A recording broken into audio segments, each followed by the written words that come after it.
आज हम लोग फलन की शुरुआत करने जा रहे हैं और फलन के बारे में आज सीखेंगे। रिलेशन आप पढ़ चुके हैं, तो रिलेशन में ऑर्डर पेयर एलिमेंट्स होते हैं। ठीक उसी तरह फलन में भी ऑर्डर पेयर एलिमेंट्स होते हैं, यानी यहाँ भी क्रमित युग्म अवयव होते हैं। और उन्हीं क्रमित युग्म एलिमेंट्स में कौन सा रिलेशन फंक्शन है, कौन सा फंक्शन नहीं है, इसके बारे में हम यहाँ आज सीखेंगे। तो फलन का डिफिनीशन देखते हैं।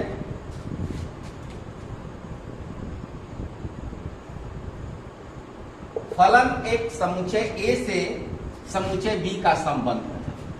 पहला तो यह एक प्रकार का संबंध है। जो रिलेशन आप पढ़े हैं पिछले एक्सरसाइज में, वही चीज यहां भी है, लेकिन एक विशेष प्रकार का यह रिलेशन है। वो संबंध कैसा है? वो संबंध एक फलन कहलाता है। यदि समुच्चय ए के सभी अवयवों का समुच्चय बी में एक और केवल एक ही प्रतिबिंब होता है, यदि सेट ए के एलिमेंट्स का सेट बी में एक ही इमेज बने, तभी वो फलन होगा। और साथ ही साथ सभी एलिमेंट्स का इमेज होना चाहिए। उदाहरण के माध्यम से अभी क्लियर हो जाएगा। जहां पर ए और बी ये दोनों नॉन एम्प्टी सेट्स हैं, अर्थात ये रिक्त समुच्चय नहीं है। यदि ए और बी एम्प्टी सेट होंगे तो रिलेशन ही नहीं बनेगा, और जब रिलेशन ही नहीं बनेगा तो फलन हो नहीं सकता। रिलेशन के बाद ही फंक्शन होता है। तो संबंध पहले स्थापित होगा और तब वो संबंध फंक्शन है कि नहीं है, फलन है कि नहीं, ये विचार करना होगा। तो ए और बी यदि नॉन एम्प्टी सेट हो जाएंगे, इट मीन्स कि a equal to 5 and b equal to 5, तब रिलेशन स्थापित नहीं होगा। इसको प्रतीकात्मक रूप से अर्थात संकेत के रूप में इस तरह से व्यक्त किया जाता है। F is a function such that A to B. F एक फंक्शन है, और फंक्शन क्या है? रिलेशन है। रिलेशन का ही एक पार्ट है। तो ये फंक्शन ए से बी में है, सेट ए से सेट बी में ये फंक्शन है। ऑर्डर पेयर एलिमेंट के रूप में order pair element A B belongs to F, अर्थात ये जो ऑर्डर पेयर एलिमेंट्स है ये एफ का एक सदस्य है, अवयव है। जहां पर ए बिलोंग्स टू ए, यह ए इसका एलिमेंट है और यह भी इसका एलिमेंट है। ये संकेत के रूप में ऐसा लिखा जाता है। यहां पर ये पहला सेट होगा और ये दूसरा सेट होगा। अर्थात इस तरह से यदि दो सेट लिए जाएं, इसका एलिमेंट ए है, इसका एलिमेंट बी है, तो ए से बी में ये एक फंक्शन हुआ और इसी को इस तरह से लिखा जाता है। एफ ए, जैसे आप पिछले क्लास में पढ़ के आए हैं y equal to F x, या f x is equal to p x पढ़े हैं, पोलिनोमियल कोई तरह का function x square plus 2x plus 5। और यहाँ पर यदि p0 का वैल्यू निकालना हो, p1 की वैल्यू निकालनी हो, तो इस तरह से आप निकालते आए हैं। ये सब चीज आप जानते हैं। ठीक वही चीज है, ये पोलिनोमियल में आपने पढ़ा है, यहाँ पर इसी चीज को फंक्शन में देखना है। तो ये px क्या होता है? ये px y के बदले में लिखा जाता है। तो ठीक यहाँ भी उसी तरह से होगा कि y is equal to F X, अर्थात ये फंक्शन है x टू y में। x की वैल्यू रखेंगे, y की वैल्यू फाइंड करेंगे। वही चीज यहाँ भी आपको करना है। ये थोड़ा सेट थ्योरिकल लैंग्वेज है, इस तरह से ऐसा लिखा जाता है। अब F A is equal to B, अर्थात a का जो भी मान यहाँ पर हम रखेंगे तो b का एक मान प्राप्त होना चाहिए। a का जो मान आप रखें तो जो रिजल्ट आए, जो आंसर आए, वो b होना चाहिए। तो b को a का प्रतिबिंब कहते हैं। ये प्रतिबिंब हुआ, इमेज हुआ, और ये इसका प्री इमेज हुआ। प्रतिबिंब कब? पूर्व प्रतिबिंब इसको कहते हैं। तो ये पूर्व प्रतिबिंब हुआ और ये इमेज प्रतिबिंब हुआ। साथ ही साथ आप ये भी पढ़ चुके हैं कि ये डोमेन होता है, ये प्रांत होता है, और इस प्रांत के, इस डोमेन के जिस जिस एलिमेंट का इसमें इमेज बनता है वो रेंज के अंतर्गत आता है, परिसर कहते हैं। और इसके टोटल, इस सेट के टोटल एलिमेंट्स को हम कोडोमेन कहते हैं, सह प्रांत कहते हैं। तो प्रांत, परिसर और सह प्रांत, इसके बारे में भी आप जान चुके हैं और यहाँ भी इसी तरह से प्रश्न आपको मिलेंगे, आप सीखेंगे। यहाँ पर एक हम एग्जांपल ले रहे हैं। एक सेट ए हमने लिया है और इसके एलिमेंट्स 1 2 3 4 5 6 एंड 7 और एक सेट दूसरा बी लिया गया है जिसके एलिमेंट्स 1 2 3 4 अप टू 14। तो यहां से ए से बी में एक रिलेशन हम बना रहे हैं। वो रिलेशन फंक्शन होगा कि नहीं होगा जांच करते हैं। मान लिया जाए कि ये रिलेशन आर है और आर इस प्रकार का है कि इसके एलिमेंट्स एक्स और वाई ऑर्डर पेयर एलिमेंट्स के रूप में है, such that y is equal to 2x। एक नियम है, फलन क्या है, एक नियम है, उस नियम के तहत काम करना है। तो एक प्रकार का ये सिस्टम है। तो y is equal to 2x and x y belongs to n। Natural number हम ले लिए हैं। नेचुरल नंबर का ये दो सेट है, प्राकृतिक संख्याओं का समुच्चय लिया गया है। अब यहां पर x y ऐसे हैं कि y का मान x का दुगना है। तो ये y और ये x, इसके एलिमेंट्स x, इसके एलिमेंट्स y। अब x का मान यदि हम 1 लेंगे तो y का मान क्या होगा, 2 होगा। 2 लेने पर 4 होगा, 3 लेने पर 6, 4 लेने पर 8, 5 लेने पर 10, 6 लेने पर 12 और 7 लेने पर 14। इस तरह सेट ए के प्रत्येक सदस्य का सेट बी में एक इमेज मिल रहा है। यदि हम रिलेशन बनाएं इसका तो हमारे पास एलिमेंट्स होंगे। आर का जो सेट बनेगा उसके एलिमेंट्स इस प्रकार होंगे कि 1 2 1 2 2 4 3 6 4 8 5 10 6 12 एंड 7 14। ये सेट तैयार होगा। प्रत्येक सदस्य पहला x है और दूसरा y है, तो y का मान x का दुगना हो रहा है। इस बात को ध्यान देना है, इस नियम का ये पालन करता है। साथ ही साथ हम एक चीज और देखना है, ए में जो 7 एलिमेंट्स दिखाई दे रहे हैं इन 7 का इमेज बी में है कि नहीं ये देखना है।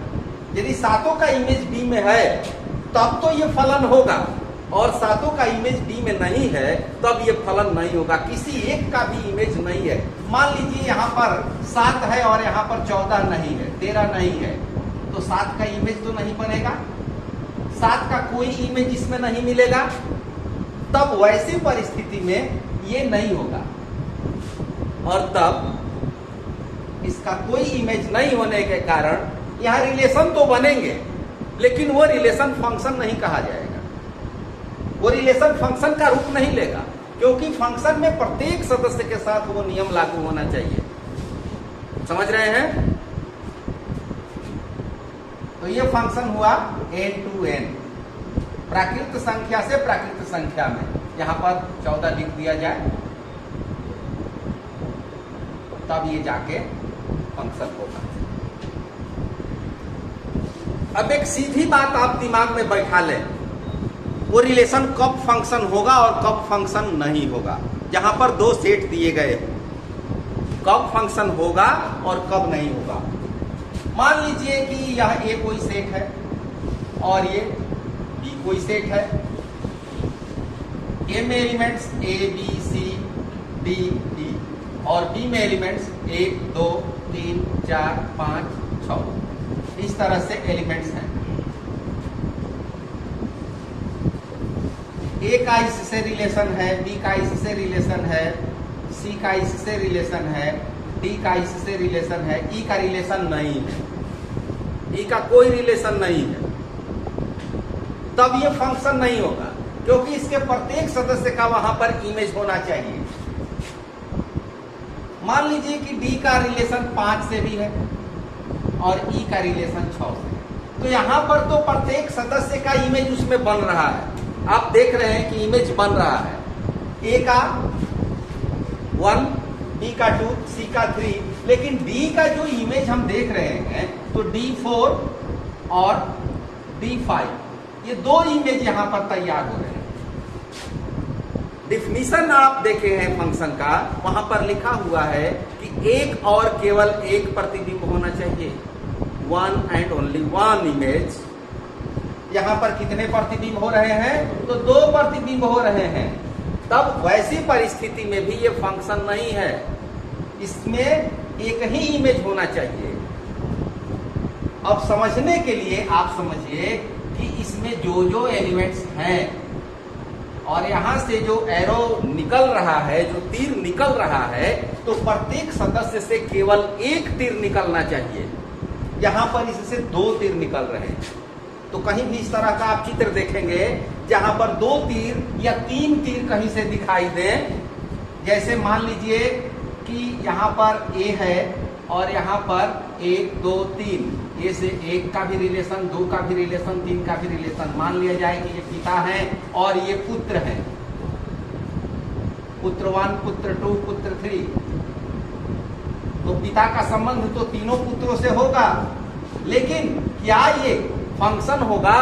रिलेशन तो होगा लेकिन फंक्शन नहीं होगा, क्योंकि यहां पर पिता का संबंध पहले पुत्र से भी है, तो इसका पहला ये इमेज भी होगा, इसका इमेज ये भी होगा।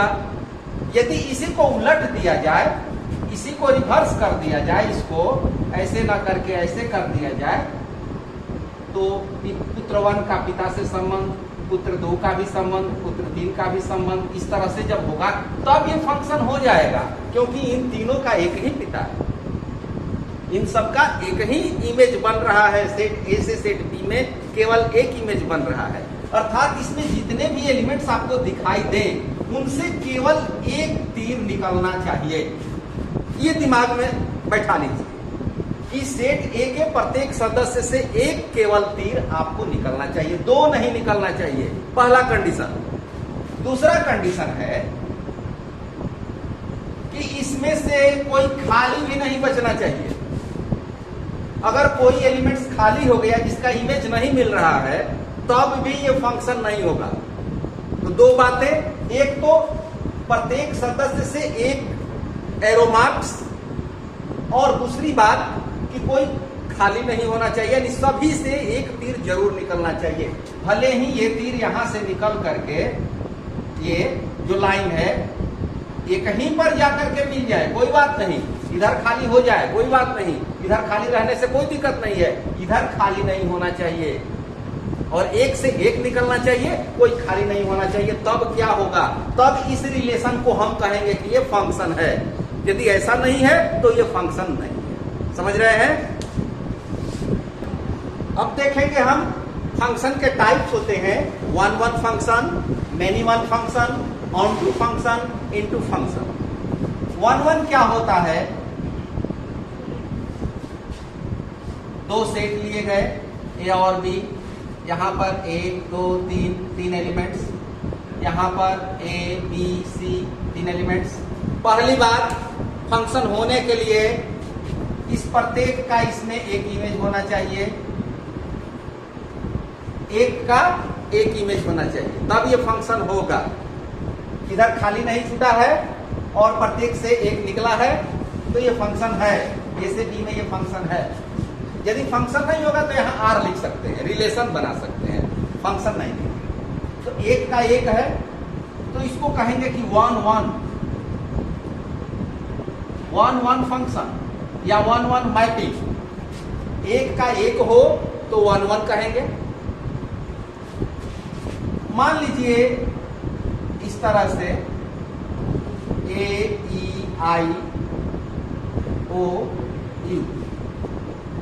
और इधर एक ही एलिमेंट है भी, तो ये वॉवेल है, सबका एक ही इमेज होगा और एक सी। यहाँ पर दो एलिमेंट्स वॉवेल और कॉन्सोनेंट हम ले रहे हैं, स्वर और व्यंजन। तो ये स्वर के साथ जाकर के संबंध बनाएंगे ये पांचों। यहां पर प्रत्येक फलन है कि नहीं, पहले तो इसको देखना है फलन है कि नहीं, फर्स्ट में तो इसको चेक करना है। तो प्रत्येक एलिमेंट से एक तीर निकला है, यानी सबका इमेज दूसरे सेट में है, कोई खाली नहीं छूटा है, तब ये फलन है, ये फंक्शन है। अब यहां पर एक एलिमेंट्स का दूसरे एलिमेंट्स का एक ही इमेज बन रहा है, यानी एक से अधिक एलिमेंट्स का जब एक ही इमेज हो जाए तो इसको कहते हैं मेनी वन फंक्शन। ये कोई जरूरी नहीं है कि यहाँ पर सब जाके एक ही जगह मिले, यहाँ भी मेनी वन बनाया जा सकता है। जैसे 2 का यहाँ पर हो जाए रिलेशन, b का किसी के साथ ना हो, कोई बात नहीं। यहाँ पर 2 का एक ही इमेज है, 2 एलिमेंट्स, 1 और 2 का इमेज एक हुआ, तो ये मेनी वन के अंतर्गत आएगा। एक से एक तीर निकले तो 1 1, एक पर एक, और एक से यदि यहाँ पर एक ही 2 आकर के मिल जाए तो कई एलिमेंट्स का एक प्रतिबिंब होता है, तो इसको कहते हैं मेनी वन, अनेक एक। इसको हिंदी में कहते हैं एक एक, और संधि करते तो एक एक, अनेक एक, अनेक एक।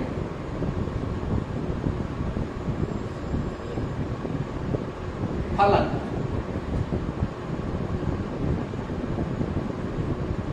इंग्लिश नाम थोड़ा आसान है, 1 1 मेनी वन।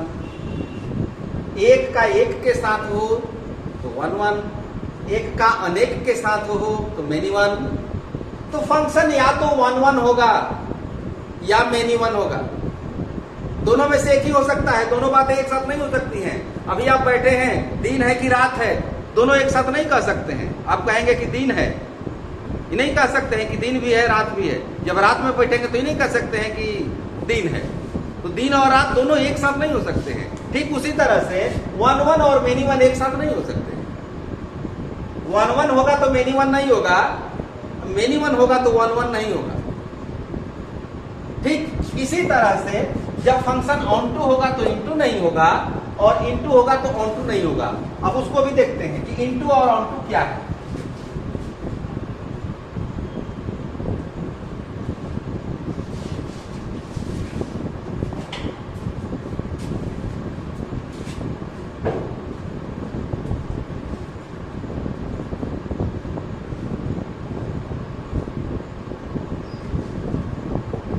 ये जो उदाहरण हमने लिया था पहला, एक फंक्शन, सबसे पहले तो ये क्लियर है कि फंक्शन है। फंक्शन है तभी हम टाइप्स के बारे में सोचेंगे, फंक्शन नहीं है तो नहीं सोचेंगे। तो फंक्शन है, क्लियर। 1 1 है कि मेनी वन है?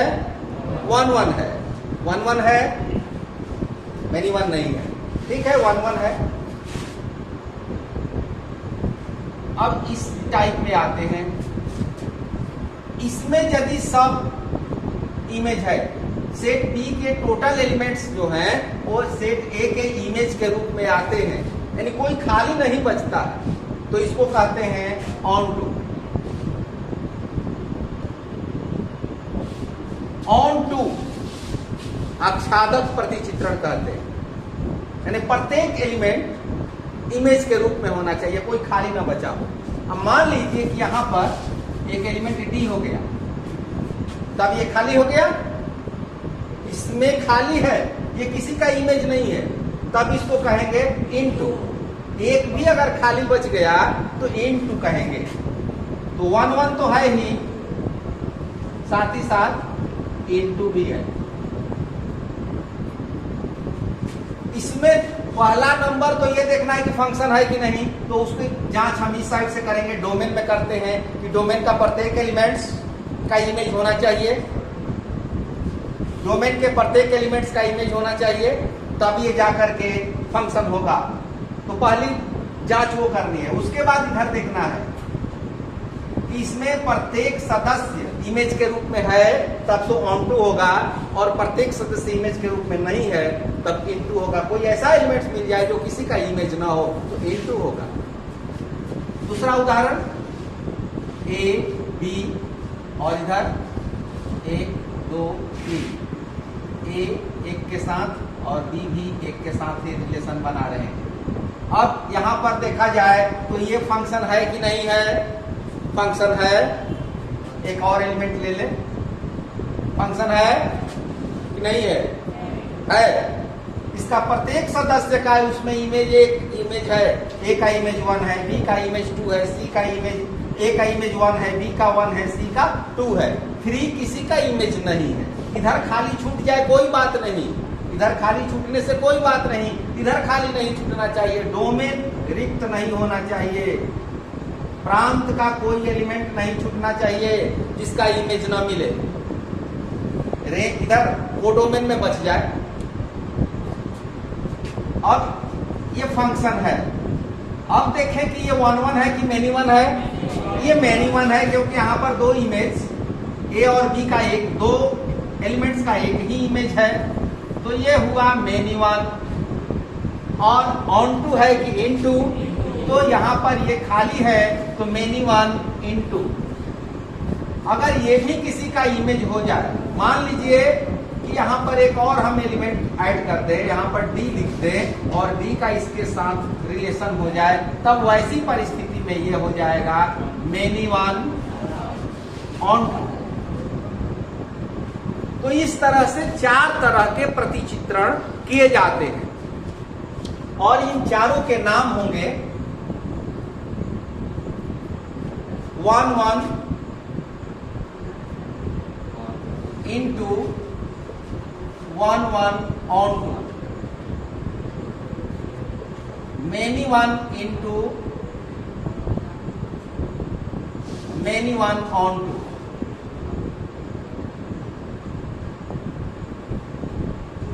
तो ये 4 तरह के प्रतिचित्रण चित्र में यानी फलन चित्र के द्वारा समझे जाते हैं। चारों में से कोई एक होगा, चारों एक साथ नहीं हो सकता है। अब इस बुक के अनुसार जो फलन दिए गए हैं उनके बारे में भी थोड़ा समझ लेना जरूरी होता है।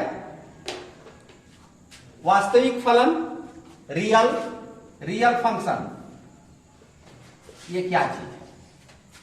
तो वास्तविक फलन ऐसे फलन को कहा जाता है जिसका रेंज, परिसर रियल नंबर का सेट हो या उसका कोई सबसेट हो। रेंज रियल नंबर, और रियल नंबर यदि नहीं है तो उसका सबसेट क्या हो सकता है?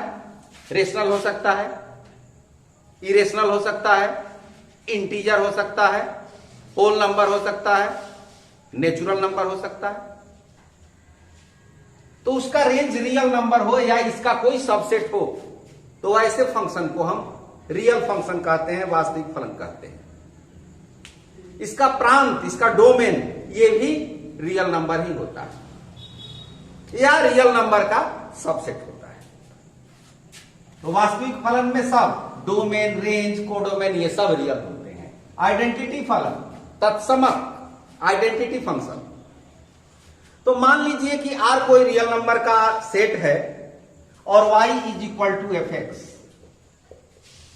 y is equal to F X, तो x belongs to R, real number. इस तरह का ये फंक्शन डिफाइन किया गया है, y equal to F X, x belongs to R। तो ये फंक्शन R टू R में एक फंक्शन है, R to R, real number to real number. तो ये तत्समक फलन कहलाता है। यहां पर f का डोमेन और रेंज दोनों रियल होते हैं और इसका जब ग्राफ खींचा जाता है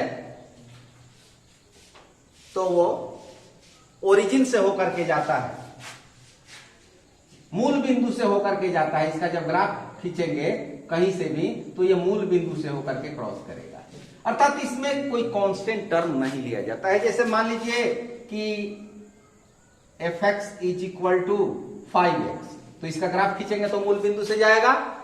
और यदि यहां पर F x is equal to 5x plus 3 लिख दे तब ये मूल बिंदु से नहीं जाएगा, तब ये आइडेंटिटी नहीं होगा, यानी यहां पर कांस्टेंट टर्म नहीं होना चाहिए, प्लस में या माइनस के रूप में कांस्टेंट नहीं होना चाहिए। मल्टीप्लीकेशन डिवीजन के रूप में हो सकता है, यानी x का मान जब हम 0 रखें तो y की वैल्यू या fx की वैल्यू भी 0 आ जाए, x का मान जब 0 पुट करें तो fx की वैल्यू भी 0 मिल जाए तो ऐसा फंक्शन होता है आइडेंटिटी फंक्शन। क्लियर? अचर, कांस्टेंट, ये भी आप जानते हैं। जैसे मान लीजिए कि यहां पर a b c और यहां पर 1,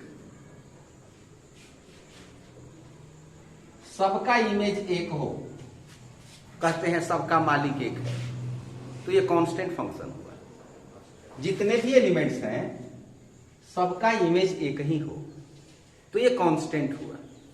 जैसे आपको कह दिया जाए कि x = 3 का ग्राफ खींचे, अब चाहे आप कुछ भी मान रखें, x का मान तो फिक्स रहेगा, x का मान 3 ही रहेगा। अर्थात जब ग्राफ खींचेंगे तो x का मान यहां पर हम 3 लेकर के खींचेंगे तो ये y अक्ष के पैरेलल होगा। y का मान कुछ भी हो जाए, x टस से मस नहीं होगा, ये 3 का 3 ही रहेगा। अर्थात ये कांस्टेंट हुआ, अचर हुआ। बहुपद, जब ये फंक्शन पॉलिनोमियल के रूप में रहते हैं तो उसको बहुपद फलन कहा जाता है, पॉलिनोमियल फंक्शन कहा जाता है। ये भी रियल नंबर से है, फंक्शन R टू R और fx = जैसा कि आप पिछले क्लास में पढ़े हैं a0 x0 a1 x1 a2 x2 इस तरह से an x⁴n इस तरह से आप पढ़े हैं। तो ये पॉलिनोमियल है, तो पॉलिनोमियल के रूप में रहता है तो उसे पॉलिनोमियल फंक्शन कहते हैं। इसके बाद परिमेय फलन। अब मान लीजिए कि fx कोई फंक्शन हुआ और दूसरा फंक्शन gx, यहां पर g का मतलब कुछ दूसरा नहीं, f के बाद आने वाला अक्षर g। जैसे कहीं हम कोई संख्या मानते हैं, 2 संख्या माननी हो, एक को x मानते हैं, दूसरे को क्या मानते हैं, y मानते हैं, x के बाद आने वाली संख्या को मानते हैं। ठीक उसी तरह से f फंक्शन है तो f के बाद आने वाला लेटर g, ये भी एक फंक्शन है। तीसरा होगा तो हम h मानेंगे।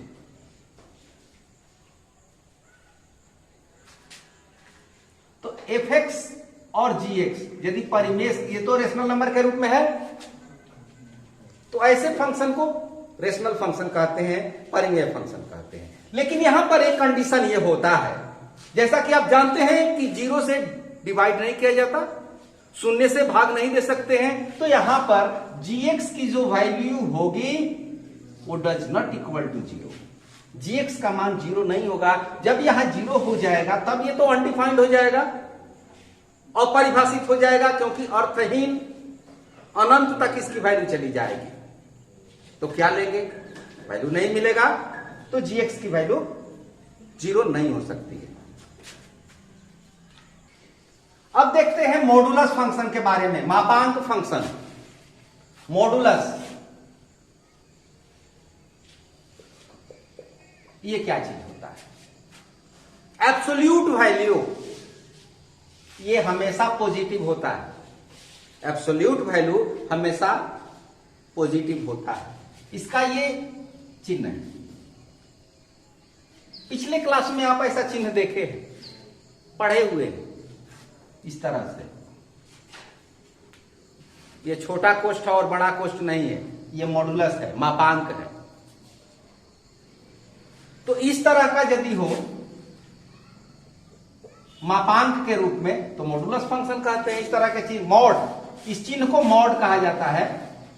तो मॉड के रूप में यदि हो फंक्शन तो उसको मॉडुलस फंक्शन कहते हैं। अब इसका वैल्यू क्या होता है? fx is equal to, fx नहीं, mod x is equal to x if x greater than 0। Modulus of x is equal to x if x is greater than 0, and modulus of x, mod x is equal to minus x if x less than 0। अगर x धनात्मक है तो उसका मान 0 से बड़ा होगा, और x ऋणात्मक होगा यदि x ऋणात्मक होगा तो उसका मान माइनस एक्स होगा, और x धनात्मक होगा तो उसका मान प्लस एक्स होगा। अब आप देखेंगे कि दोनों परिस्थितियों में मिला करके प्लस कैसे आता है। हमने कहा ना कि इसका वैल्यू हमेशा पॉजिटिव लिया जाता है, चाहे वो माइनस में हो चाहे प्लस में हो, हमेशा प्लस लेते हैं। अभी आप उदाहरण के माध्यम से इसको देख लेंगे और ये सारे कंफ्यूजन दूर हो जाएंगे। आप यहां सोच रहे होंगे कि या तो माइनस लिखा हुआ है तो माइनस में होना चाहिए, लेकिन माइनस नहीं होता है। आप देखेंगे, suppose x is equal to 5, then modulus of x is equal to क्या होगा, x क्या है, 5 क्या है, ग्रेटर देन 0 है, पॉजिटिव है। पॉजिटिव है तो क्या होगा इसका रिजल्ट, पॉजिटिव है तो x होगा, modulus of x is equal to x। तो 5 का मॉड 5 इज इक्वल टू क्या होगा, 5 होगा। ये पॉजिटिव है कि निगेटिव है, पॉजिटिव है। अब x इज इक्वल टू हम -5 ले लेते हैं, तब अब x निगेटिव हो गया, लेस देन 0 हुआ, क्लियर। अब क्या होगा कि mod x is equal to -x, ठीक है। -5, x के जगह पर हम क्या रखेंगे, -5, और ये -5 जब रखेंगे तो इसका मान माइनस में लिखना है, तो ये ऑलरेडी माइनस है, और x के बदले हमने -5 लिया है, तो यहां x के बदले हम -5 लिखेंगे, तब ये क्या हो जाएगा, प्लस हो जाएगा। तो इन दोनों परिस्थितियों में मिला करके सीधी सी बात आदमी सिखा देता है कि चाहे x का मान प्लस हो चाहे माइनस हो, मॉड के भीतर कोई भी चिन्ह हो, जब मॉड का चिन्ह हटता है तो उसकी वैल्यू पॉजिटिव ली जाती है। आप प्रयोग करेंगे, कहीं भी प्रयोग करेंगे, जैसे मॉड 7 होगा, मॉड -7 क्या होगा, ये भी 7 होगा। 4 - 3 क्या होगा, 1। पहले यहां पर इसको सॉल्व करेंगे, इसको सिंप्लीफाई करेंगे, और 3 - 4 क्या होगा, 3 - 4 -1, ये भी 1 होगा। इट मीन्स कि modulus of a minus b का जो मॉड होगा वो b माइनस a के मॉड के बराबर होगा कि नहीं होगा, एकदम होगा। a माइनस b का मॉड b माइनस a के मॉड के बराबर होगा, क्लियर। अब देखते हैं चिन्ह फलन। चिन्ह फलन f(x) इज इक्वल टू, इसमें 3 तरह के रिजल्ट आते हैं, 1, 0, -1, बस यही 3 रिजल्ट इसमें आते हैं। 1 कब होगा, यदि x का मान 0 से बड़ा हो। 0 कब होगा, जब x बराबर 0 हो, और -1 होगा जब x लेस देन 0 हो। तो ये चिन्ह फलन कहलाता है, बस इतना ही है। और x क्या है, f क्या है, ये हमेशा यही है, जितना आपने देखा सब में यही तो है। Rational number to real number है, R टू R है। तो इसका जो परिसर होता है, जो रेंज होता है,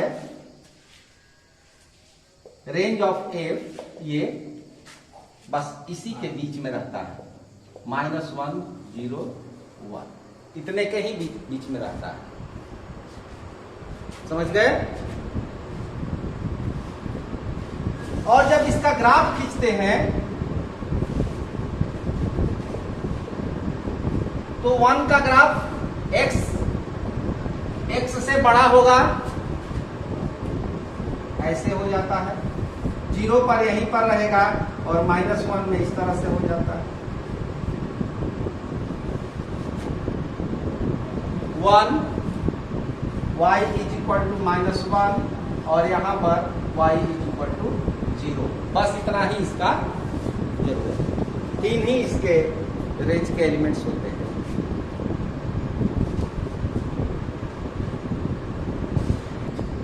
तो ये चिन्ह फलन में बस 3 मान आते हैं, y equal to 1, y equal to 0 and y equal to -1। इसके वास्तविक फलनों का बीजगणित अलजेब्रा ऑफ रियल फंक्शन। तो जैसे बीजगणित में आप वर्क करते हैं वैसा ही यहाँ भी करेंगे। जैसे मान लीजिए कि f(x) कोई फंक्शन है, f(x) is equal to x² plus 3x plus 2। g(x) एक दूसरा फंक्शन है, x² माइनस 3x। अब यहाँ पर f(x) प्लस gx निकालना हो तो क्या करेंगे? इन दोनों वैल्यू को जोड़ देंगे, इन दोनों मानों को ऐड कर देंगे इस चिन्ह के साथ, तो हो जाएगा 2x², ये तो कैंसिल हो जाएगा, प्लस 2। उसी तरह से f(x) माइनस gx यदि निकालना हो तो यहाँ पर घटा देंगे, f(x) इंटू gx मल्टीप्लीकेशन। इसी तरह से f(x) अपॉन gx, ये भी आप कर सकते हैं। तो यही काम करना होता है, जैसे बीजगणित में जोड़ घटाव गुणा भाग करते हैं, ठीक उसी तरह से फंक्शन में भी जोड़ घटाव गुणा और भाग किया जाता है। f(x) में यदि किसी संख्या से गुणा कर दिया जाए, कोई कांस्टेंट टर्म से गुणा कर दिया जाए, तो ये इस तरह से भी लिखा जाता है। या इसको कहते हैं कि अदिश से गुणन, यानी कांस्टेंट से गुणन, वास्तविक संख्या से गुणन। तो ये सब कुछ आपको रियल नंबर के सेट में ही पढ़ना है, वास्तविक संख्या के समुच्चय में पढ़ना है। ठीक है, अब इसके बाद हम लोग प्रश्नावली को देखेंगे, कुछ उदाहरणों को देखेंगे, प्रश्नावली को देखेंगे, यानी प्रश्न बनाएंगे, तब जो कुछ भी आप पढ़े हैं सब जाकर के क्लियर हो जाएगा। Thank you.